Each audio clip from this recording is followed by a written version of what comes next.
Bismillahirrahmanirrahim. Assalamualaikum warahmatullahi wabarakatuh.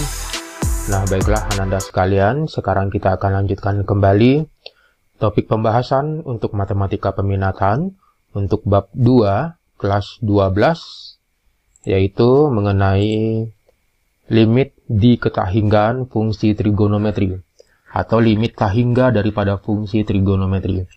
Jadi limit fungsi trigonometri ini kita menggunakan di mana X-nya ini mendekati tahingga. Nah, jadi cara atau proses pengerjaannya itu hampir sama dengan cara yang kalian gunakan ketika memakai limit pada fungsi trigonometri jika X-nya itu mendekati sebuah bilangan biasa. Nah, sekarang bagaimanakah kita menentukan limit tahingga daripada fungsi trigonometri? Nah, pada pembahasan kali ini yang akan kita pelajari pada poin kedua, yaitu limit di ketahinggaan fungsi trigonometri.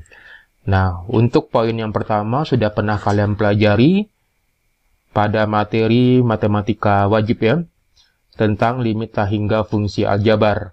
Nah, jadi untuk kelas 12 matematika peminatan, kita membahas yaitu limit tahingga untuk fungsi trigonometri. Nah, bagaimanakah cara penyelesaiannya? Jika limit fungsi trigonometri untuk X-nya itu mendekati tahingga. Nah, bagaimanakah cara penyelesaiannya? Nah, perhatikan, bentuk tahingga jika sebagai sudut suatu fungsi trigonometri, maka tidak bisa ditentukannya nilainya. Misalkan, berapakah nilai sin tahingga, cos tahingga, tan tahingga, tidak bisa ditentukan nilainya. Karena nilai sinus, nilai kosinusnya itu nilainya itu berkisar di antara negatif 1 sampai dengan 1. Kemudian untuk nilai tan X-nya itu berkisar dari negatif tahingga sampai dengan tahingga. Nah, tentu dengan X yang sudah pasti. Nah, untuk memudahkan, maka bentuk yang digunakan itu adalah sepertahingga, yaitu nilainya itu sama dengan atau kongruen ya. Nilai itu kongruen dengan 0.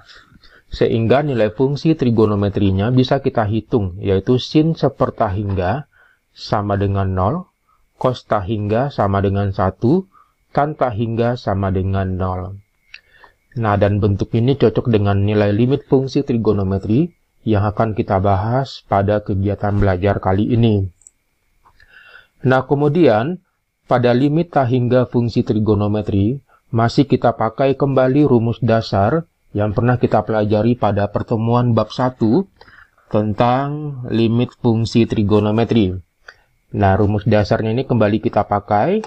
Nah, coba kalian ingat bentuk sin AX per BX jika X mendekati 0, nilainya itu adalah A per B. Jadi kita ambil masing-masing koefisien pada pembilang dan penyebutnya. Nah, kemudian pada bentuk nomor 9 ada bentuk terbaru ya. Bentuknya itu fungsi 1 per X pangkat R. Untuk X mendekati tahingganya itu nilainya itu sama dengan 0. Nah, ini ada tambahan ya. Nah, kemudian ada lagi itu bentuk rumus daripada trigonometri. Jadi rumus trigonometri juga masih dipakai dalam penjabaran limit tahingga fungsi trigonometri. Juga termasuk di sini adalah rumus jumlah dan selisih sinus dan kosinus. Di sini juga masuk rumus setengah sudut rangkap. Kemudian sin kuadrat X tambah cos kuadrat X sama dengan 1. Nah, ini identitas trigonometri. Nah, kemudian bagaimana langkah-langkahnya? Langkah-langkah kita menentukan nilai limit tahingga fungsi trigonometri. Jadi langkah pertama, lakukan pemisalan Y sama dengan 1 per X. Langkah kedua, substitusikan Y sama dengan 1 per X ke persamaan awal. Kemudian, langkah ketiga, selesaikan dengan menggunakan rumus dasar trigonometri yang telah dipelajari sebelumnya. Kemudian, yang keempat, tentukan hasil limitnya. Untuk lebih jelasnya, coba kita masuk kepada contoh soal. Ya, contoh soal pertama, tentukan nilai limit tahingga fungsi trigonometri di bawah ini. Nah, jadi fungsinya itu adalah limit X dikali sin 2 per X untuk X mendekati tak hingga. Nah, ini soalnya ya. Jadi kira-kira soal limit tak hingga untuk fungsi trigonometri soalnya seperti ini. Nah, coba kita jawab. Jadi langkah pertama itu kita misalkan Y sama dengan 1 per X dan X sama dengan 1 per Y. Ya, kita misalkan.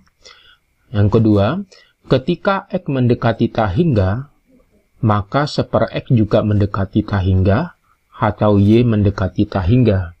Nah, jadi nilai Y-nya ini sama dengan 1 per X jika 1 per X mendekati 0 atau Y mendekati 0. Karena nilai Y itu sama dengan 1 per X.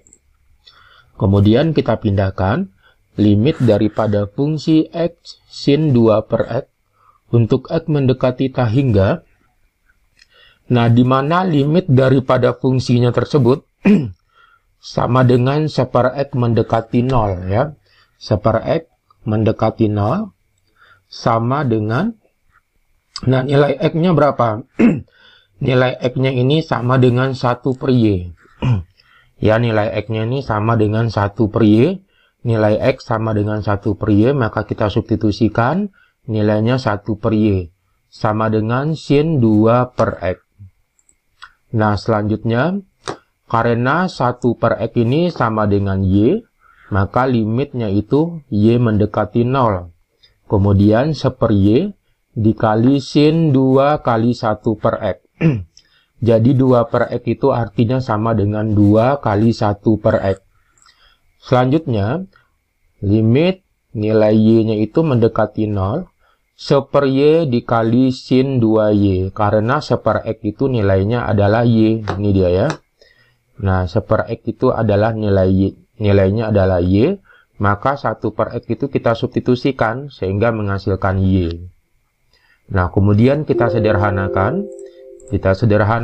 Menghasilkan sin 2Y per Y untuk Y mendekati 0. Nah, sin 2Y per Y ini merupakan rumus dasar trigonometri. Ya, yang telah kita pelajari sebelumnya. Sehingga hasilnya itu adalah 2 per 1. 2 per 1 sama dengan 2. Nah, jadi langkahnya kira-kira seperti ini. Kita lakukan pemisalan terlebih dahulu. Y sama dengan 1 per X dan X sama dengan 1 per Y. Kemudian limit X mendekati tak hingga ini kita ganti dengan 1 per X mendekati 0. Ya. Kemudian nilai X-nya tadi itu sama dengan 1 per Y. Kita substitusi ya. Nilai X-nya ini sama dengan 1 per Y. Sin 2 per X. Kemudian 2 per X itu artinya sama dengan 2 kali 1 per X. 1 per X itu nilainya adalah Y. Jadi 2Y. Sehingga bentuknya ketemu seperti ini ya. Variabelnya itu sama. Variabelnya itu adalah Y. Jadi hasil limit tak hingganya itu adalah 2. Nah, selanjutnya kita masuk untuk soal nomor 2. Nomor 2 itu tentukan nilai limit tan 5 per X cosec 2 per X untuk X mendekati tak hingga. Ini kita jawab. Nah, ini perhatikan soalnya kita misalkan Y sama dengan 1 per X dan X sama dengan 1 per Y. Kemudian ketika X mendekati tak hingga, nah maka nilai 1 per X mendekati 0 atau Y-nya itu adalah mendekati 0. Nah, kemudian limit tan 5 per X kali cosec 2 per X untuk X mendekati tak hingga. Nah, perhatikan. Nah, nilai X mendekati tak hingga, maka 1 per X-nya itu mendekati tak hingga ya. Kalau 1 per X-nya itu mendekati tak hingga, maka nilainya itu tan 5 dikali 1 per X. Nah, jadi 5 per X itu artinya sama dengan 5 dikali 1 per X. Kemudian cosec 2 kali 1 per X. Nah, seterusnya. Nah, karena 1 per X-nya ini sama dengan Y, kita substitusi. Jadi Y mendekati 0. Kemudian tan 5Y. Karena nilai 1 per X kita substitusi sama dengan Y, maka nilai 5 1 per X sama dengan 5Y. Kemudian cosec 2, karena 1 per X nilainya itu adalah Y, kita substitusi, maka nilainya adalah cosec 2Y. Nah, perhatikan, dengan menggunakan rumus dasar, trigonometri yang sudah kita pelajari ya. Nah, coba ingat nilai cosec 2 cosec X-nya ini merupakan kebalikan dari sin X ya. Kalau cosec X itu kebalikan dari sin X. Nah, kita ganti. Kalau dia cosec 2Y, maka kebalikannya adalah sin 2Y. Nah, sin 2Y. Nah, kemudian ini ketemu bentuk rumus dasar trigonometri yang sudah kita pelajari sebelumnya. Nah, kemudian kita pindahkan sehingga dia menghasilkan 5/2. Nah, jadi nilai limitnya itu adalah 5/2. Nah, jadi kira-kira dia seperti ini. Jadi langkah pertama itu kita misalkan nilai Y sama dengan 1/X dan X sama dengan 1/Y. Ketika X mendekati tak hingga, maka nilai 1/X-nya itu mendekati tak hingga, mendekati 0.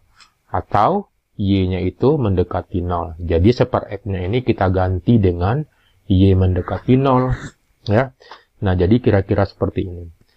Nah, jadi untuk langkah selanjutnya nanti kita bahas nanti latihan kira-kira 2 soal ya, yang berkaitan dengan limit tak hingga fungsi trigonometri. Ya, silakan kalian tonton kembali videonya secara perlahan. Nanti kalau sudah tak paham nanti silakan bertanya ke saya ya. Ya, sekian, terima kasih. Wassalamualaikum warahmatullahi wabarakatuh.